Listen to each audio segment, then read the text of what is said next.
బిస్మిల్లాహిర్రహ్మానిర్రహీం. అనంత కరుణామయుడు అపార కృపాశీలుడు అయిన అల్లాహ్ పేరుతో ప్రారంభిస్తున్నాను. దర్గా ఇస్లామీ హై స్కూల్ విజయవాడ తరఫున ఈరోజు మనం 79వ స్వాతంత్ర దినోత్సవ వేడుకల్ని జరుపుకుంటున్నాము.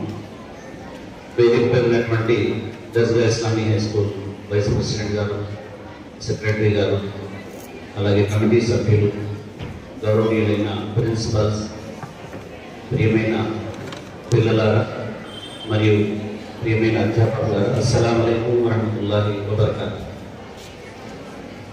అల్హమ్దులిల్లాహ్, మనం మన బాధ్యత ద్వారా చక్కటి సందేశాన్ని విన్నాము.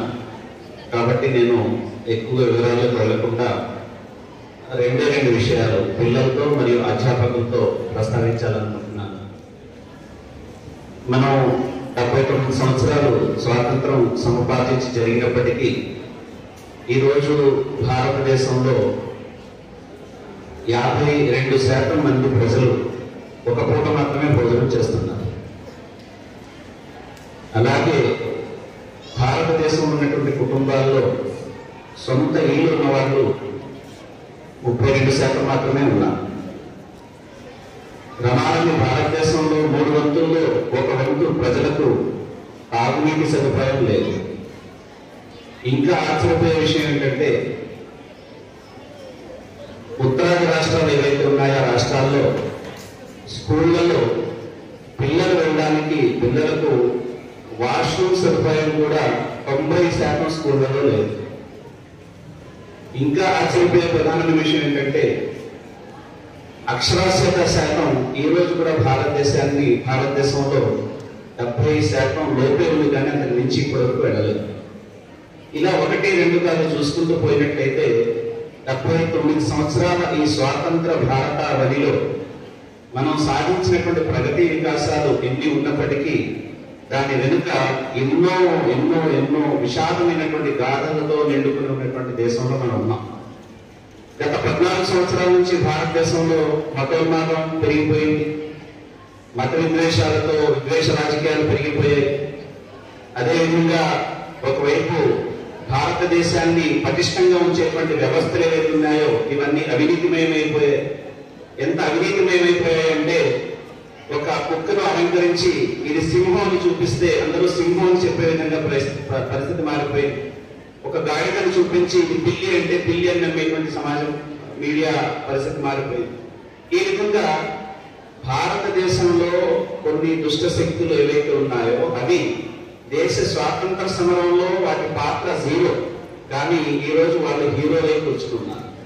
మరి ఇలాంటి పరిస్థితుల్లో అధ్యాపకులు అలాగే పిల్లలు దేశం యొక్క చరిత్రను లోతుగా అధ్యయనం చేయాల్సినటువంటి అవసరం ఉంది.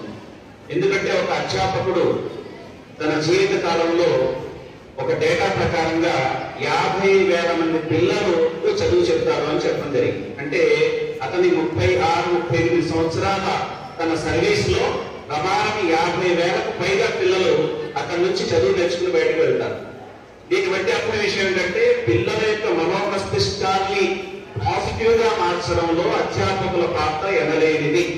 కనుక వాళ్ళు ఆ పిల్లల పట్ల, దేశం పట్ల ప్రేమ, అలాగే వాస్తవ చరిత్ర అవగాహన వారు కలిగి ఉండడమే కాకుండా పిల్లలకు నేర్పించే ప్రయత్నం జరగాలి. ఎందుకంటే చరిత్ర వక్రీకరణ ఎంత దారుణంగా జరుగుతుంది అంటే, అది సినిమాల రూపంలో కానివ్వండి, లేక సోషల్ మీడియాలో రీల్స్ రూపంలో కానివ్వండి, మీడియా ఏ సామ్రాజ్యవాద శక్తుల ప్రబంధ హస్తాల్లో ఉందో వారు ఆడినట్టుగా అది ఆడుతుంది. కనుక వాస్తవాన్ని ఎవరు చెరపలేరు. వాస్తవాన్ని నేర్చుకోవాలి అంటే ఈ పిల్లల వయసే సరైనటువంటి వయసు. నేను అధ్యాపకులందరినీ ఈ సందర్భంగా కోరేది ఏమిటంటే, పిల్లల్లో హిస్టరీ పట్ల లోతైన అవగాహన కలిగించే ప్రయత్నం చేయండి. నిజమైనటువంటి హిస్టరీ ఏదైతే ఉందో దాని పిల్లలకు రంగురేసి పోసేటువంటి ప్రయత్నం చేయండి. భారతదేశంలో స్వాతంత్ర సమరం కోసం పోరాడినటువంటి వాళ్ళు జై హింద్ కానీ, ఇన్క్లాబ్ జిందాబాద్ కానీ, ఇలా అనేక రకాలైనటువంటి నినాదాలు ఇచ్చిన వాళ్ళు, సారే జమాత్ సే అచ్చా హిందుస్థాన్ హమారా అనేటువంటి ఒక ముఖ్యమైనటువంటి గేయాన్ని దేశం కోసం రాసినటువంటి వాళ్ళు కానీ, ఈ విధంగా చూసుకుంటూ పోతే ముస్లింల యొక్క పాత్ర ఎనలేదు. ఈ రోజు ఏ సంతోషాన్ని అయితే దేశ ప్రజలందరూ కూడా కులమతాలకు అతీతంగా అనుభవిస్తున్నారో ఈ సంతోషాలన్నీ కూడా ముస్లింల యొక్క మొట్టమొదటి త్యాగాల మీద ఆధారపడి ఉన్నాయనే విషయాన్ని పిల్లలకు తెలియపరచాల్సిన బాధ్యత అధ్యాపకులపై ఉంది. కాబట్టి మీరు ఈ విషయాన్ని ఇన్షాల్లా తెలియజేస్తారని నేను భావిస్తున్నాను. ఇక రెండవది చిన్న మాట ఏంటంటే, మనం ఈ స్వాతంత్ర దినోత్సవం సందర్భంగా మనలో ఉన్నటువంటి ఏదో ఒక పెద్ద బలహీనతని దూరం చేసుకోవడానికి మనం శపథం చేద్దాం. దానికి చిన్న ఉదాహరణ ఇస్తారు. మహాప్రవక్త ముహమ్మద్ సల్లల్లాహు అలైహి వసల్లం ఒక వ్యక్తి వచ్చారు. నేను చాలా పెద్ద పాపాత్ముడిని అన్నాడు. అంటే మహాప్రవక్త ముహమ్మద్ సల్లల్లాహు అలైహి వసల్లం ఏమంటున్నాడంటే, నువ్వు అంటాడు, నువ్వు సంబోధిస్తున్నాడు. నువ్వు నా పాపాలన్నీ మానవులు మాత్రం చెప్పబాకు, నేను ఏ పాపం కూడా మాను అన్నాడు. అంటే మళ్ళా ఏమన్నాడంటే, సరే ఏదో ఒక పాపాన్ని నా చేత మార్పించడానికి నువ్వు చెప్పు, నేను మానేస్తాను అన్నాడు. అంటే ప్రోత్సాహం అన్నాడంటే, నువ్వు అబద్ధం మాట్లాడటం మాని అన్నాడు. అతను ఓ సింతేనా అని చెప్పి చేతిలో చేసి నేను ఇంటి నుంచి అబద్ధం మాట్లాడను అని చెప్పి వెళ్ళిపోయాడు. ఆ తర్వాత కొన్ని రోజులకు అదే సందర్భంలో అతను 2 నెలలకి 3 నెలలకి ఎప్పుడు కనబడ్డాడు ప్రోత్సాహం వారికి ఎదురయ్యాడు. ఎదురయ్యేసి ప్రోత్సాహం అంటున్నారు కదా, ఏమయ్యా నీతో అబద్ధం మాట్లాడను అని ఇచ్చినటువంటి వాగ్దానం నా జీవితాన్ని పాటిస్తుందయ్యా. అంటే ఒక అసత్యం మాట్లాడటం మానేస్తున్నాను అని మనం బాగా నిర్ణయించుకుంటే మన జీవితాలే మారిపోతాయి. ఎందుకన్నా మారిపోయాడంటే, నేను రాత్రి ఏదో పాపం చేయడానికి బయలుదేరాను, ఈ లోపల నాకు ఎదురవుతావేమో, ఎదురవుతే ఎక్కడికి వెళ్తున్నావా అని అడిగితే నేను అబద్ధం మాట్లాడాలి, నీకేమో వాగ్దానం చేస్తున్నాను కాబట్టి ఆ పాపం చేయడం మానేశాను. ఉదయం మీరు కనుక నాకు కలిస్తే రాత్రి ఎక్కడున్నావా అని అడిగితే అప్పుడు నేను అబద్ధం మాట్లాడాల్సి వస్తుంది కాబట్టి ఆ రాత్రి అబద్ధం ఆ పాపం చేయడం మానేశాను, ఎందుకంటే ఉదయం మీకు అబద్ధం చెప్పాల్సి వస్తుందని. ఈ విధంగా ప్రతి విషయంలో కూడా అసత్యం మాట్లాడకూడదు అనేటువంటి ఆ వాగ్దానం అతని జీవితాన్ని మార్చేస్తుంది. కనుక ప్రియమైన పిల్లలారా, అధ్యాపకులారా, మీరు నేను మనందరం కూడా మనలో ఉన్నటువంటి బలహీనతలు ఏవైతే ఉన్నాయో వాటిని ఐడెంటిఫై చేసుకుని ఏవైతే మన జీవితాన్ని ప్రభావితం చేస్తున్నాయో, దైవానికి మనల్ని దూరం చేస్తున్నాయో వాటిని దూరం చేసుకోవడానికి కూడా మనం తప్పనిసరిగా రెడీ అవుతాం. మీరంతా రెడీనా? రెడీనమ్మా? ఎలా ఉంది?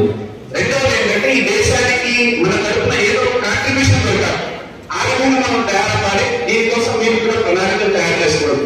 నేను సైంటిస్ట్ గా మారి దేశానికి సేవ చేస్తాను, లేదా నేను ఒక మంచి ఎథిక్స్ ఉన్నటువంటి జర్నలిస్ట్ గా మారి నేను దేశానికి సేవ చేస్తాను, ఫలానా మీరు బ్యూరోక్రాట్స్ గా మారి లేదా రాజకీయ నాయకులుగా మారి ఏ విధంగా అయినా సరే మీ నుంచి దేశానికి సేవలు అందించాలనేటువంటి కాన్సెప్ట్ తోనే ఇన్షాల్లా మనందరం పనిచేద్దాం.